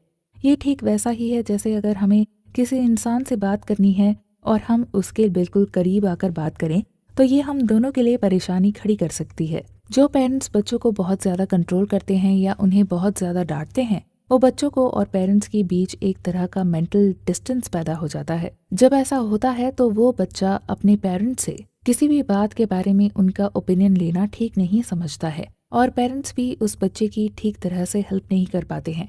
लेखक आगे कहते हैं कि किसी भी इंसान को जब जितनी ज़रूरत हो हमें उसकी उतनी ही मदद करनी चाहिए। ज़रूरत से ज़्यादा की गई मदद का कोई मोल नहीं रह जाता है और उसका उस इंसान की लाइफ पर गलत इफेक्ट भी पड़ता है। लेखक हमें ये भी बताते हैं कि जो इंसान अपनी लाइफ में आने वाले चैलेंजेस को फेस नहीं करता है वो उन्हें अवॉइड करने की कोशिश करता है। ऐसा बिहेवियर उन लोगों का होता है जिनको उनके बचपन में छोटी सी छोटी मुसीबतों का भी सामना नहीं करने दिया हो। दोस्तों, आपने भी कभी ये अनुभव तो किया ही होगा कि बचपन में हमारे सपने ऐसे होते हैं जिनको हम अपनी मर्जी से पूरा नहीं कर पाते हैं। ठीक इसी तरह बड़े होने पर 11th या 12th में जब सब्जेक्ट चूज करने की बारी आती है तब कई बच्चों के पेरेंट्स उन पर अपनी मर्जी थोप देते हैं। पेरेंट्स का ऐसा करना बच्चों के अधिकार क्षेत्र में जबरदस्ती से अपना हक जमाने जैसा हो जाता है। सुनने में ये बात बड़ी कड़वी लगती है, पर जो इंसान दूसरों के बताई राह पर चलकर उसके एक्सपेक्टेशन पूरे करने की कोशिश करता है वो अपनी पूरी लाइफ सिर्फ स्ट्रगल करने में ही बिता देता है। लेखक ऐसा इसलिए कहते हैं क्योंकि जब हम दूसरों की दी हुई रिस्पॉन्सिबिलिटीज और उनके एक्सपेक्टेशन को पूरा करने के लिए खुद से कुछ इम्पॉसिबल प्रॉमिसेस कर लेते हैं तो हमारे उस रिस्पॉन्सिबिलिटी और एक्सपेक्टेशन के पूरा न होने पर हम लोगों का विश्वास खो देते हैं। यहीं से लाइफ की रियल स्ट्रगल शुरू हो जाती है, क्योंकि इसकी वजह से हमारे रिलेशन में दरार आना शुरू हो जाती है। लेखक बार बार हमसे यही कहते हैं कि दूसरों की नज़रों में अच्छा बनने के लिए उनका कहा करते रहना खुद को दुखी करने वाली बात होती है। हमारे ना कहने पर यदि कोई हमसे नाराज़ होता है या हमें नापसंद करने लगता है तो ये उसकी मर्जी है। इस बात को लेकर हमें ज़रा भी परेशान नहीं होना चाहिए, क्योंकि कौन हमें पसंद करेगा और कौन नहीं ये डिसाइड करना हमारे हाथ में नहीं है। वैसे ये पूरी दुनिया के इंसानों की टेंडेंसी होती है कि वे किसी की नज़रों में नापसंद होना पसंद नहीं करते हैं। इसे हम यूनिवर्सल डिज़ायर कह सकते हैं। पर किसी की नज़रों में पसंद नापसंद होने की चिंता करने से हम अपनी खुद की फ्रीडम खो देते हैं। हम वो ही करते हैं जो दूसरे हमसे करवाना चाहते हैं। ये ठीक उसी तरह है जैसे कि पत्थर का चट्टान से टूटकर नीचे गिरना और तब तक गिरते रहना जब तक उस पर लॉ ऑफ ग्रेविटेशन बना रहे। जब हम दूसरों के एक्सपेक्टेशन को पूरा करने के लिए जीने लगते हैं तो हमारी हालत भी चट्टान के पत्थर की तरह होती है। हम अपनी मर्जी से चलने को तो आज़ाद होते हैं, लेकिन उस आज़ादी में हमारी अपनी मर्जी नहीं होती है। अब अगर ये कहा जाए कि लोग अगर आपको नापसंद करते हैं तो उसमें ही आपकी आज़ादी है, अरे हंसने वाली बात नहीं है ये। लोग हमें नापसंद इसलिए करते हैं क्योंकि हम उनके एक्सपेक्टेशन को फुलफिल नहीं करते हैं, और इसका मतलब ये होता है कि हम वो करते हैं जो हमें पसंद है। ये एक तरह की करज है जो हमें खुश रहने के लिए कल्टीवेट करने की ज़रूरत है। ये मुश्किल ज़रूर है पर नामुमकिन नहीं है। इस दुनिया में वही लोग ज़्यादा खुश रह पाते हैं जो किसी की नज़रों में नापसंद होने की परवाह नहीं करते हैं। अब तक हमने इंटरपर्सनल रिलेशनशिप में एक दूसरे के टास्क को सेपरेट करने की बात जानी। कुछ लोगों को ये लग सकता है कि ऐसा करके उनके संबंधों में दूरियां बढ़ जाएंगी, लेकिन ऐसा बिल्कुल भी नहीं है। लेखक कहते हैं कि एक दूसरे के टास्क को सेपरेट करने का मतलब किसी भी इंडिविजुअल को इग्नोर या अवॉइड करना नहीं है। लोग अक्सर ये मानते हैं कि हमारा शरीर, दिमाग, मन, हमारे इमोशंस, हमारा कॉन्शियस और अनकॉन्शियस माइंड एक दूसरे से अलग हैं और एक सेपरेट यूनिट की तरह काम करते हैं। यहाँ पर लेखक कहते हैं कि सही में यदि ऐसा हो तो इंसान के सोचने, समझने और काम करने के तरीकों में काफी उलझन हो जाती। एक इंसान अपने आप में संपूर्ण होता है और उसका शरीर, मन, दिमाग, इमोशन आपस में एक दूसरे से कनेक्टेड होते हैं। अगर ऐसा नहीं होता है तो किसी बात का डर या टेंशन होने पर मन के साथ साथ हमारा शरीर कोई रिएक्शन नहीं देता। इंसान की इस खूबी को लेखक होलिज्म कहते हैं, मतलब शारीरिक और मानसिक रूप से अलग अलग पार्ट्स में डिवाइड होने के बावजूद इंसान के कोई भी काम करने या कोई भी डिसीजन लेने के लिए उसके पूरी तरह से शारीरिक और मानसिक रूप से स्वस्थ होने की जरूरत होती है। हमारे इंटरपर्सनल रिलेशंस की वजह से हमें खुशी भी मिल सकती है और दुख भी, इसलिए इसे हमें बहुत अच्छी तरह से मेंटेन करके चलना जरूरी हो जाता है। क्या केवल अपने बारे में सोचना बुरा है? दोस्तों, हमने पिछले कुछ एपिसोड्स में सेल्फ सेंट्रिक होने के बारे में कुछ बातें की थी। यूजुअली किसी भी इंसान के सेल्फ सेंट्रिक होने का मतलब इस तरह लिया जाता है कि वो दूसरों के बारे में बिल्कुल भी नहीं सोचता है, उसे सोसाइटी की कोई परवाह नहीं होती है और वो अपने फ़ायदे के लिए कुछ भी कर सकता है। ऐसे इंसान समूह में जो डिसीजन लिए जाते हैं वो अक्सर उसके अगेंस्ट होते हैं। ये एक सामान्य धारणा है कि सेल्फ सेंट्रिक होने की, लेकिन लेखक इस बात पर पूरी तरह सहमत नहीं होते हैं। और एडलरियन फिलॉसफी के आधार पर लेखक ये कहते हैं कि जो लोग अपनी ज़िंदगी के टास्क्स को सेपरेट नहीं कर पाते हैं और जिनको रिकग्निशन की भूख एक हद से ज़्यादा होती है, ऐसे लोग सही मायनों में सेल्फ सेंट्रिक कहलाते हैं। उनका जो भी बिहेवियर सोसाइटी और उनके आसपास के लोगों के साथ होता है वो इसी वजह से होता है। उनका ध्यान हमेशा इसी बात पर होता है कि लोग उनकी बातों पर कितना अटेंशन देते हैं या फिर दूसरे लोग उनको लेकर कितने ज़्यादा जजमेंटल हैं। इसी बात को लेकर वे खुद के बारे में बहुत ही ज़्यादा कंसर्न रहते हैं और इसी बारे में सोचते रहते हैं कि दूसरे लोग उन्हें कैसे देखते हैं और उनके बारे में क्या सोचते हैं। वे इस बात को बिल्कुल भी इम्पोर्टेंस नहीं देते हैं कि वे खुद दूसरों के बारे में क्या सोचते हैं। यही नज़रिया लोगों को सेल्फ सेंट्रिक बनाता है। लेखक कहते हैं कि अगर हम सेल्फ सेंट्रिक हैं तो हमें इस बात पर ध्यान देना होगा कि हम दूसरों के बारे में भी सोच सकें। सेल्फ सेंट्रिक होने का सबसे बड़ा नुकसान ये होता है कि हमारे इंटरपर्सनल रिलेशंस बड़ी आसानी से बिखर कर टूट जाते हैं। सेल्फ सेंट्रिक होने से हमारी दूसरे लोगों से ये एक्सपेक्टेशन बहुत ही ज़्यादा होती है कि वे हमें सबसे ज़्यादा इम्पोर्टेंस दें, वे हमारे लिए कुछ ऐसा करें जिससे हम फ़ायदा हो। और जब ये एक्सपेक्टेशन फुलफिल नहीं होती है तो हम ये सोचने लगते हैं कि हमें इग्नोर किया जा रहा है, लोग हमें पसंद नहीं करते हैं, फिर हम ऐसे लोगों को अपना दुश्मन समझने लगते हैं। ये सब बातें हमारे मन में नेगेटिव फीलिंग पैदा करती हैं। हर कोई इंसान इस दुनिया में खुद को इम्पोर्टेंट समझता है और बेशक ऐसा समझने में कोई बुरी बात भी नहीं है। अपनी अपनी ज़िंदगी में हर किसी का अपना एक इम्पोर्टेंस होता है। ये तो केवल देखने का फ़र्क होता है कि हम कैसे दूसरों को देखते हैं और दूसरे कैसे हमें देखते हैं। आपने ग्लोब तो देखा ही होगा। जिस तरह ग्लोब पूरी दुनिया का नक्शा बताता है और हमारे उसे देखने पर हर एक देश किसी न किसी एंगल से ग्लोब के सेंटर में नजर आता है, ठीक वही बात हमारे साथ होती है। कहने का मतलब ये है कि हर कोई हर वक्त हर जगह अलग अलग सिचुएशन में सेंटर पॉइंट ऑफ अट्रैक्शन नहीं हो सकता है। हम हमेशा किसी की भी नज़रों में इम्पोर्टेंट इंसान नहीं हो सकते हैं। इस बात को एक और जनरल लाइफ के उदाहरण से समझने की कोशिश करते हैं। जब कोई इंसान रिटायरमेंट की एज में पहुंच जाता है और काम करना बंद कर देता है तो उसी वक्त से जहाँ जहाँ उसके काम को लेकर उसकी इम्पोर्टेंस होती थी वो ख़त्म हो जाती है। वो इम्पोर्टेंट इंसान से एक ऑर्डिनरी इंसान बन जाता है और जब कोई भी इंसान इस फैक्ट को एक्सेप्ट नहीं कर पाता है तो उसके मन में फीलिंग ऑफ डिसलाइक पैदा होना शुरू हो जाती है। यही कारण है कि अक्सर रिटायर्ड लोग अगर फिर से अपना अलग सर्कल नहीं बनाते हैं तो वो बड़ी जल्दी ही डिप्रेशन का शिकार हो जाते हैं। हम इंसानों को सोशल एनिमल ऐसे ही नहीं कहा जाता है। हमारा कोई भी काम हमारे आसपास के लोगों और हमारी सोसाइटी से कनेक्टेड होता है। आप यहाँ पर ये तर्क दे सकते हैं कि अगर कोई इंसान का दुनिया में कोई नहीं है और वो अकेला ही खुद की कंपनी एंजॉय करता है तो उसे किसी भी सोसाइटी की ज़रूरत नहीं है। लेकिन ऐसा नहीं है दोस्तों। इंसान अकेले भले ही रह ले लेकिन कहीं न कहीं किसी न किसी वजह से वो सोसाइटी से कनेक्टेड तो होता ही है। उसके घर में खाने पीने का जो सामान आता है, पर्सनल केयर के लिए वो जो प्रोडक्ट उपयोग करता है, उसके ज़रिए ही वो सोसाइटी के कनेक्शन में रहता है। अकेले जीते हुए भी उसे दूसरे लोगों की ज़रूरत पड़ती है। यही वजह है कि लेखक हमारे इंटरपर्सनल रिलेशंस को हर रोज़ मजबूत बनाते रहने को कहते हैं। आप सुन रहे हैं the courage to be disliked किताब की बुक समरी कुकू एफएम पर। यह एपिसोड यहाँ ख़त्म होता है। हम मिलते हैं अगले एपिसोड में हमारी ज़िंदगी की एक और रिलेशनशिप को लेकर, वर्टिकल और हॉरिजॉन्टल रिलेशन। दोस्तों, क्या आपने कभी वर्टिकल रिलेशनशिप के बारे में सुना है?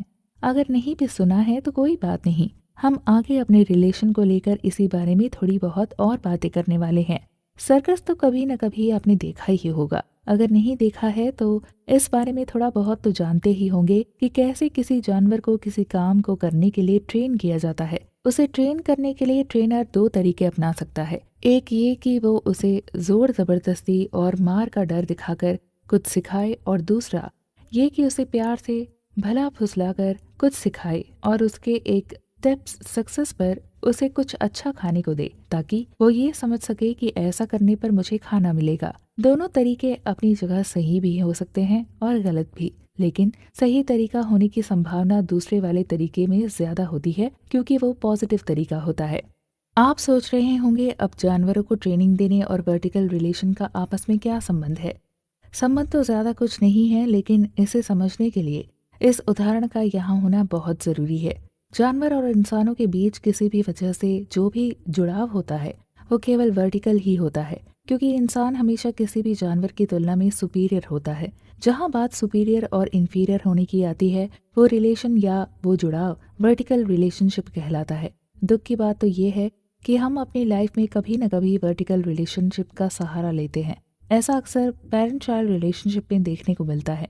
यहाँ लेखक के कहने का आशय किसी का दिल दुखाना नहीं है, लेकिन अनकॉन्शियसली कई बार हम अपने बच्चों या अपने से उम्र में छोटे लोगों के साथ वर्टिकल रिलेशनशिप क्रिएट कर लेते हैं। चलिए इसे भी एक उदाहरण से समझने की कोशिश करते हैं। जब कोई बच्चा घर के किसी काम में अपनी माँ की छोटी सी भी मदद कर देता है तो माँ उसे अप्रिशिएट कर अक्सर कह देती है कि तूने बहुत अच्छा काम किया है। लेकिन जरा सोचिए, अगर उस बच्चे की जगह उसका हस्बैंड उसकी कोई छोटी सी मदद कर देता है तो क्या वो बच्चे को कही वही बात अपने हस्बैंड को कहेगी?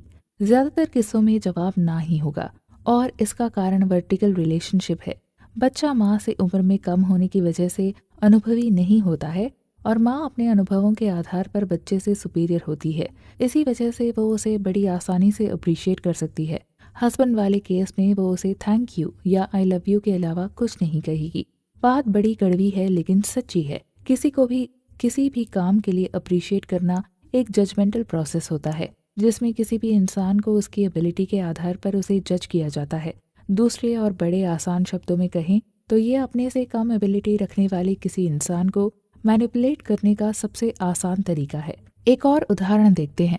ऐसा अक्सर पाया जाता है कि जो महिलाएं जॉब नहीं करती हैं और केवल घर ही संभालती हैं, उनकी वैल्यू जॉब करने वाली महिलाओं और पुरुषों से कम देखी जाती है। हर तीसरे घर में जब हस्बैंड वाइफ के बीच किसी बात को लेकर कोई छोटा मोटा झगड़ा हो जाता है तो ये सेंटेंस उसकी वाइफ को सुनने को मिलता ही है कि तुम आखिर करती ही क्या हो। पैसा कमाने के लिए घर से बाहर निकलो तो पता चले कि कितने पापड़ बेलने पड़ते हैं। अगर वही महिला कोई अच्छा काम कर दे तो भी उसे या तो सुनना ही पड़ता है कि इसमें कौन सी बड़ी बात है, घर में फालतू ही तो बैठी रहती हो।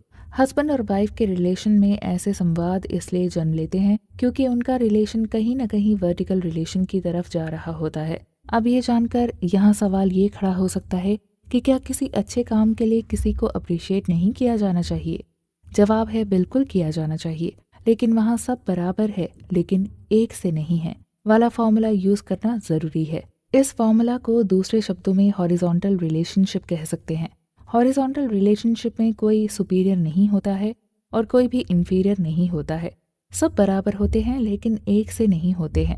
सबकी काम करने की एबिलिटी अलग अलग होती है और उनको उनकी एबिलिटी के आधार पर इस तरह की रिलेशनशिप में जज नहीं किया जाता है। जब हमारे आपसी संबंध हॉरिजॉन्टल रिलेशन की तरफ आगे बढ़ने लगते हैं तो हमारे मन में इग्नोरेंस या डिसलाइक होने का डर नहीं रह जाता है। लेखक आगे बताते हैं कि हॉरिजॉन्टल रिलेशनशिप में अप्रिसिएशन की जगह एनकरेजमेंट ले लेती है।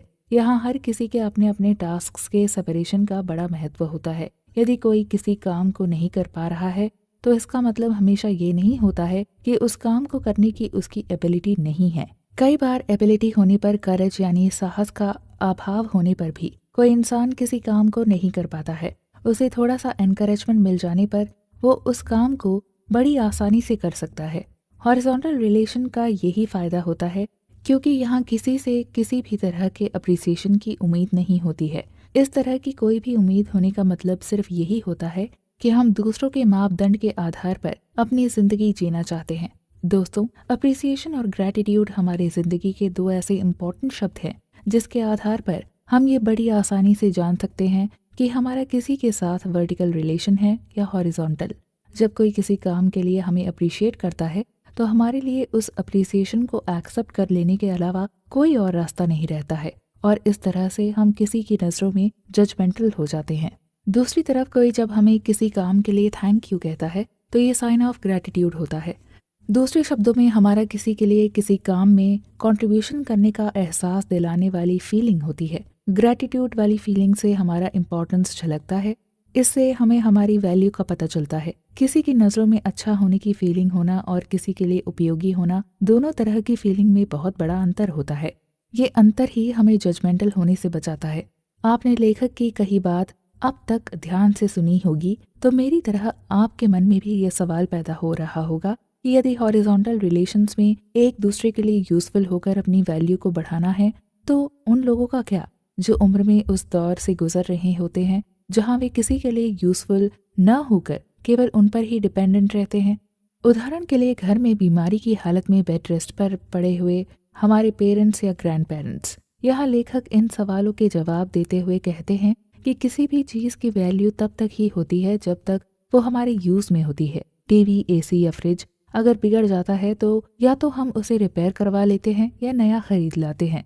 लेकिन किसी भी रिलेशन में ऐसा नहीं होता है क्योंकि रिलेशंस एक्सचेंजेबल नहीं होते हैं। यदि कोई इंसान किसी वजह से किसी के लिए यूजफुल नहीं भी है तो उसका होना ही परिवार वालों के लिए सबसे बड़ी हिम्मत होती है। उसकी प्रेजेंस ही दूसरों को करेज देती है। इसलिए ज़रूरी नहीं है कि हॉरिजॉन्टल रिलेशन में हमेशा दोनों तरफ से कंट्रीब्यूशन हो। लेखक कहते हैं कि हर इंसान की खुद की एक वैल्यू होती है, उसका खुद का एक सेल्फ रिस्पेक्ट होता है। इंसान को कभी भी ये नहीं सोचना चाहिए कि किसी की ज़िंदगी में उसकी कोई वैल्यू नहीं है या वो किसी के कोई काम नहीं आ सकता है। जब हम हमारी लाइफ की किसी भी एक रिलेशन को हॉरिजॉन्टल रिलेशन में बदलने में कामयाब हो जाते हैं तो हमारे बाकी के सारे रिलेशन भी हॉरिजॉन्टल रिलेशन में बदलने लगते हैं। एक बार ट्राई कर लेना कोई घाटे का सौदा तो नहीं है। इस एडलेरियन फिलॉसफी को एक बार अपनी जिंदगी में उतार कर देखिए। मुझे इसका फायदा हुआ है तो आपको भी जरूर होगा। उम्मीद है आपको ये बुक समरी पसंद आ रही होगी। अपने कमेंट्स देकर जरूर बताएं। 3 बातें। कई बार हम इतने सेल्फ कॉन्शियस हो जाते हैं कि खुद के अंदर ही दूसरों को लेकर एक डर पैदा कर लेते हैं। ये डर किसी भी तरह का हो सकता है और किसी भी उम्र के इंसान को हो सकता है। इस तरह का डर बच्चों को कम ही सताता है क्योंकि सेल्फ कॉन्शियस की फीलिंग एक उम्र बीत जाने के बाद ही होना शुरू होती है। ये जो डर होता है ये अक्सर नए लोगों से मिलने को लेकर होता है। जो लोग बहुत ही ज्यादा सेल्फ कॉन्शियस होते हैं वे दूसरों से मिलने से पहले या किसी मीटिंग में बोलने से पहले ये सोचते हैं कि कहीं लोग उनका मजाक ना बना दे।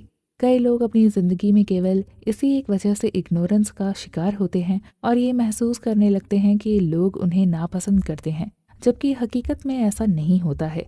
लेखक कहते हैं कि जो लोग बहुत ही ज्यादा सेल्फ कॉन्शियस होते हैं उसकी वजह से उनका सेल्फ कॉन्फिडेंस कम होता है। जब इंसान को खुद पर ही विश्वास नहीं होता है तो दूसरे लोग क्यों उस पर विश्वास करेंगे या क्यों उसे एक्सेप्ट करेंगे। इस तरह का डर लोगों के बीच जाने से ही होता है। बाकी तो ये आपने भी महसूस किया होगा कि जब हम अकेले अपने रूम में होते हैं, जहाँ हमें ऑब्जर्व करने वाला कोई नहीं होता है, तो हम कितनी फ्रीडम महसूस करते हैं। हम खुद को राजा समझते हैं, लेकिन ऐसी फीलिंग अक्सर तब नहीं आती है जब हम लोगों के बीच होते हैं। लेखक बताते हैं कि अगर हम भी इस तरह की परेशानी से लड़ रहे हैं, तो इससे बाहर निकलने का रास्ता है। इसके लिए हमें 3 बातों पर फोकस करने की ज़रूरत होगी। पहली, सेल्फ एक्सेप्टेंस, यानी खुद पर भरोसा या खुद को स्वीकार करना। दूसरी, दूसरों पर विश्वास करना। और तीसरी, दूसरों की मदद को हमेशा तैयार रहना। सेल्फ एक्सेप्टेंस के बारे में खुलकर बात करें तो इसका मतलब रियलिटी को खुले दिल से स्वीकार करना होता है। इसे एक उदाहरण से समझते हैं। जब कोई स्टूडेंट किसी एग्जाम में 60% स्कोर करता है और वो ये एक्सेप्ट कर कुछ इस तरह सोचता है कि मैं इससे ज़्यादा स्कोर कैसे कर सकता हूँ, तो ये सेल्फ एक्सेप्टेंस है। उस स्टूडेंट को अपनी लिमिटेशन पता है और वो उससे बाहर निकलना चाहता है। इस समरी ऑडियो बुक को सुन रहे जो लोग अभी स्टूडेंट लाइफ में हैं, वो ये सोच रहे होंगे कि एग्ज़ाम में कम स्कोर करना निराशाजनक बात नहीं है क्या? कम स्कोर कर रियलिटी को एक्सेप्ट करने के बाद भी पॉजिटिव कैसे रहा जा सकता है? लेखक यहाँ कहते हैं कि इस दुनिया में कोई भी परफेक्ट नहीं है, और जो परफेक्ट होने का दावा करता है वो खुद से और लोगों से झूठ बोल रहा होता है। इसलिए जिंदगी में कम एबिलिटी होने पर भी हमें निराश नहीं होना चाहिए। अगर हम खुद को इम्प्रूव करने के लिए लगातार प्रयास कर रहे हैं, तो हम सही रास्ते पर जा रहे हैं। सेल्फ एक्सेप्टेशन का यहाँ ये मतलब भी होता है कि जो कुछ बदलना हमारे हाथ में नहीं है, उसे हमें बदलने की कोशिश करने में अपनी एनर्जी वेस्ट नहीं करनी चाहिए, और जो कुछ हम बदल सकते हैं उसके लिए हमें प्रयास करते रहना चाहिए। हमें ये बात हमेशा याद रखनी चाहिए कि किसी भी इंसान के पास एबिलिटी की कमी नहीं होती है। कमी होती है तो केवल हिम्मत की, करेज की। दूसरी बात लेखक ने जो बताई है वो है दूसरों पर विश्वास करना। इस बारे में और ज्यादा जानते हुए हमें पहले विश्वास के बारे में थोड़ी खुलकर बात करनी होगी। विश्वास को लेकर अंग्रेजी में 2 शब्द हैं, कॉन्फिडेंस और ट्रस्ट। दोनों ही शब्द विश्वास से जुड़े हुए हैं, लेकिन दोनों में जमीन आसमान का फर्क है। ट्रस्ट वाला विश्वास किसी के साथ भी कुछ कंडीशंस के साथ आता है। ये एक तरह की क्रेडिट होती है। एक उदाहरण लेते हैं। जब हम बैंक से लोन लेने जाते हैं तो बैंक हमसे कुछ सिक्योरिटी मांगता है, जिसकी मार्केट वैल्यू के आधार पर हमें उतना ही लोन मिलता है, ताकि हम उस लोन का पैसा वापस लौटा सके। ट्रस्ट कुछ इसी तरह का होता है, लेकिन हमारे इंटरपर्सनल रिलेशंस ट्रस्ट पर नहीं बल्कि कॉन्फिडेंस पर डिपेंड होते हैं। है ना ये कुछ अजीब सी बात? एडलरियन साइकोलॉजी के अनुसार किसी पर भी बिना किसी शर्त या कंडीशन के विश्वास करना कॉन्फिडेंस कहलाता है। बिना किसी शर्त के किसी पर विश्वास कर लेने से कई बार ये हो सकता है कि हमें धोखा हो या कोई हमारे विश्वास का फायदा उठा ले। ऐसा होना पॉसिबल है, लेकिन ये सारी बातें इमोशन से जुड़ी हुई होती हैं। अगर हम किसी पर बिना शर्त के विश्वास करने लगते हैं तो वो दूसरों को हमारी आंखों में दिखाई देता है। इसलिए हमारे इस विश्वास को कोई धोखा नहीं दे सकता है। वैसे भी हमारे किसी पर विश्वास करने से वो इंसान हमें धोखा दे सकता है या नहीं, ये सोचना हमारा काम नहीं है। याद कीजिए जरा सेपरेशन ऑफ टास्क वाली बात। हमारा काम केवल हमारे टास्क के बारे में सोचना है। अब यहाँ पर सवाल ये उठता है कि हर किसी पर बिना किसी शर्त और कंडीशन के विश्वास करना प्रैक्टिकल वे से पॉसिबल नहीं है। तो क्या एडलरियन साइकोलॉजी की ये बात सही नहीं है? लेकिन ऐसा नहीं है दोस्तों। साइकोलॉजी ये कहती है कि हमें सभी पर अनकंडीशनल विश्वास करने की जरूरत नहीं है। हमें जिन लोगों के साथ इंटरपर्सनल रिलेशनशिप बेटर बनानी होती है, हमें केवल उन्हीं लोगों के साथ ऐसा करना चाहिए। जहां अनकंडीशनल कॉन्फिडेंस होता है वहां डाउट होने की संभावना नहीं होती है। अगर डाउट होता है तो इसका मतलब ये होता है कि हम किसी के साथ लॉन्ग टर्म रिलेशन बनाने में कभी भी सफल नहीं हो सकते हैं। हमारी लाइफ में अक्सर हमारा सामना कुछ ऐसी सिचुएशन से होता रहता है जिसे लेकर कभी कभी हम अपसेट हो जाते हैं।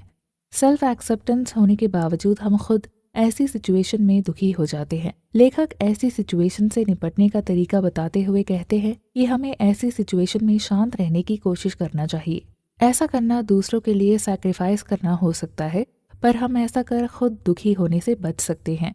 इसे एक उदाहरण से समझते हैं। अक्सर घरों में ये होता है कि डिनर कर लेने के बाद बच्चे अपने अपने कामों में मस्त हो जाते हैं। हस्बैंड सोफे पर बैठकर टीवी देखने लगते हैं और वाइफ जो है वो सबके जूठे बर्तन उठाने में और रसोई के दूसरे छोटे मोटे काम करने में बिजी हो जाती है। ऐसी सिचुएशन में वाइफ के मन में ये सवाल आना नॉर्मल सी बात है कि कोई मेरी मदद क्यों नहीं करता है, क्यों मुझे ही ये सब काम अकेले करना पड़ता है। इस पर सारा काम करने के बावजूद घर का कोई भी मेंबर मुझे थैंक यू तक नहीं कहता है। इस तरह की सोच किसी भी इंसान के मन को दुखी कर सकती है और फैमिली मेंबर की तरफ एक तरह की नेगेटिव फीलिंग भी पैदा कर सकती है। पर इसे अगर इस तरह से सोचा जाए कि मैं अपने परिवार के लिए और क्या कर सकती हूँ, तो इस तरह के विचार मेंटल पीस देने का काम करेगा और ऐसी सोच से पॉजिटिव एनर्जी पैदा होगी। ऐसी सोच एक बार डेवलप हो जाने पर इसका असर हमारे काम पर भी दिखाई देना शुरू हो जाती है। अपने काम के लिए स्पिरिट देखकर दूसरे लोग भी मदद करने को खुद ही आगे आने लगते हैं। ये आसमानी जैसा तरीका है। अच्छा, बुरा और पसंद नापसंद। दोस्तों, अब तक सुनी हुई बातें कुछ अजीब सी लग सकती हैं, पर ये सब साइकोलॉजिकल प्रूव बातें हैं। भले ही ये सारी बातें हमारी जिंदगी में इम्प्लीमेंट करना मुश्किल लगे, लेकिन इसका असर हमारी जिंदगी में जरूर होता है। ये बात सच है कि इस दुनिया में हर कोई अच्छा नहीं होता है, और ये बात भी उतनी ही सच है कि दुनिया में हर कोई बुरा भी नहीं होता है। हमारी जिंदगी में मिले एक दो खराब एक्सपीरियंस से किसी पर भी विश्वास न करना हमारी जिंदगी की सबसे बड़ी भूल हो सकती है।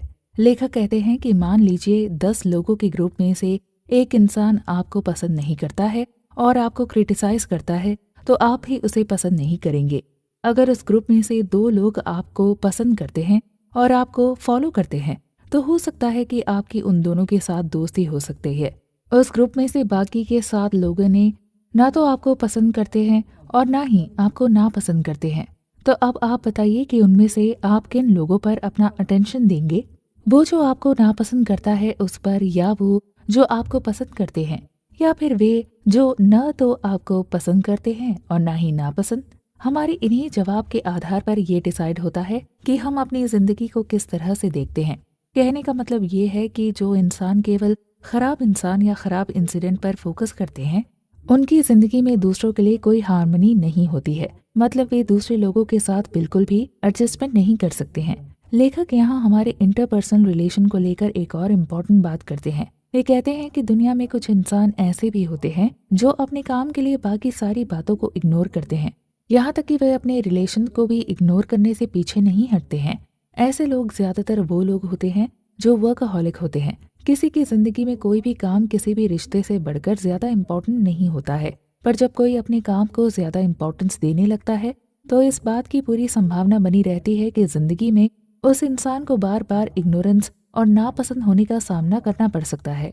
आजकल हम अपने आसपास रिटायरमेंट लाइफ जी रहे ओल्ड एज लोगों पर नजर डालें तो हमें बहुत से ऐसे लोग मिल जाएंगे जिनको अपने बच्चों से शिकायत रहती है और उनके बच्चे उनसे अलग रहते हैं या फिर साथ रहने के बावजूद भी उनकी केयर नहीं करते हैं। इस तरह किसी की भी जिंदगी में जब इंटरपर्सनल रिलेशन को लेकर इश्यूज खड़े होते हैं तो वो जिंदगी के हार्मनी की कमी होने के कारण ही होते हैं।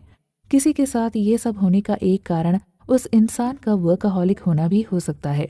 लेखक इसलिए बार बार हमें ये कहते हैं कि हमारी लाइफ की ज्यादातर प्रॉब्लम्स हमारी कॉम्प्लिकेटेड इंटरपर्सनल रिलेशनशिप की वजह से ही पैदा होती है। इसी वजह से हमें लोगों के बीच रहते हुए भी इग्नोर किए जाने की फीलिंग आती है, या ऐसा लगता है कि लोग हमें पसंद नहीं करते हैं। कई बार हमारे मन में ये फीलिंग आती है कि हम लोगों के बीच कुछ स्पेशल नजर आए और इसके लिए हम प्रयास भी करते हैं।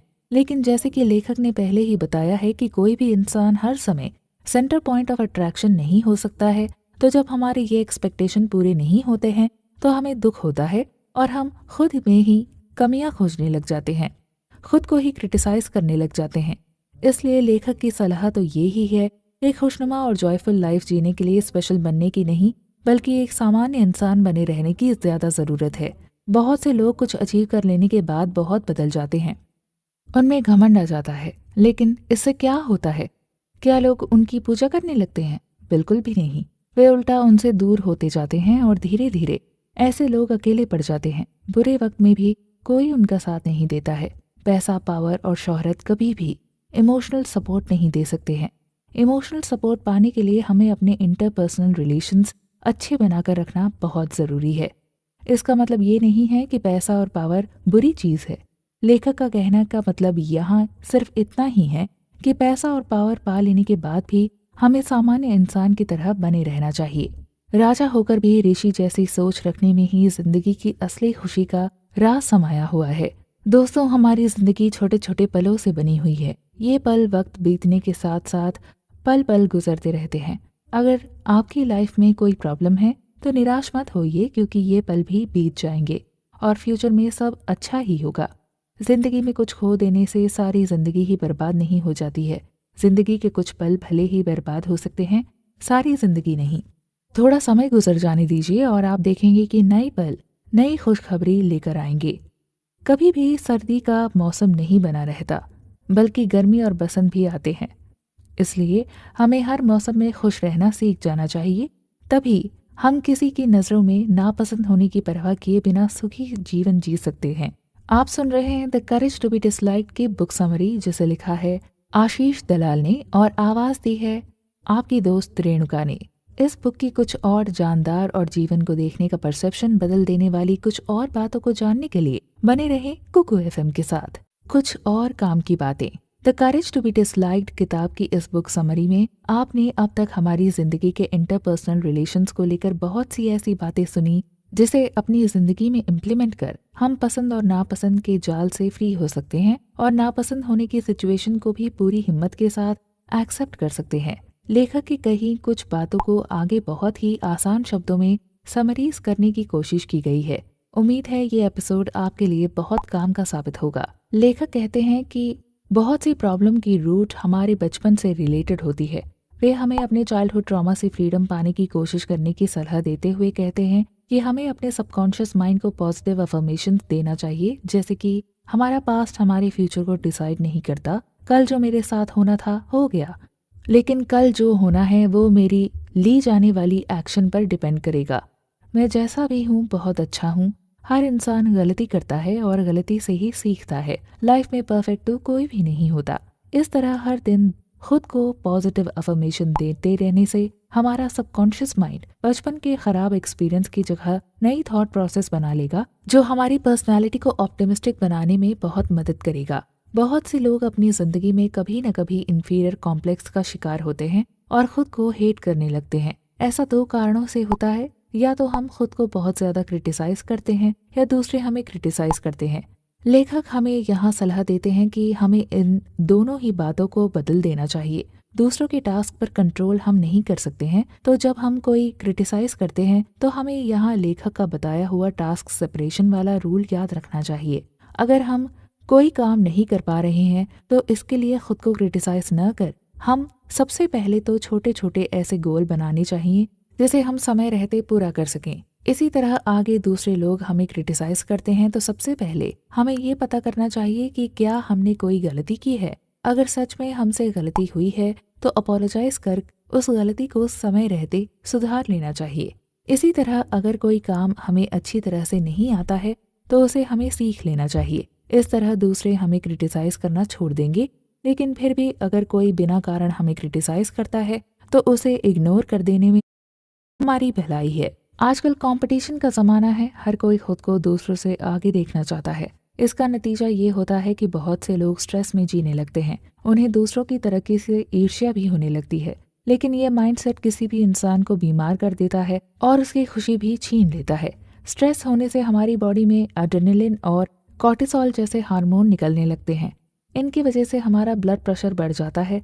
ब्लड प्रेशर बढ़ने से बहुत सारी बीमारियां हो जाती हैं, जैसे हार्ट बीट तेज होना, इंसोम्निया होना, जल्दी बुढ़ापा आना, kidney failure, digestion problems, heart attack और बहुत कुछ।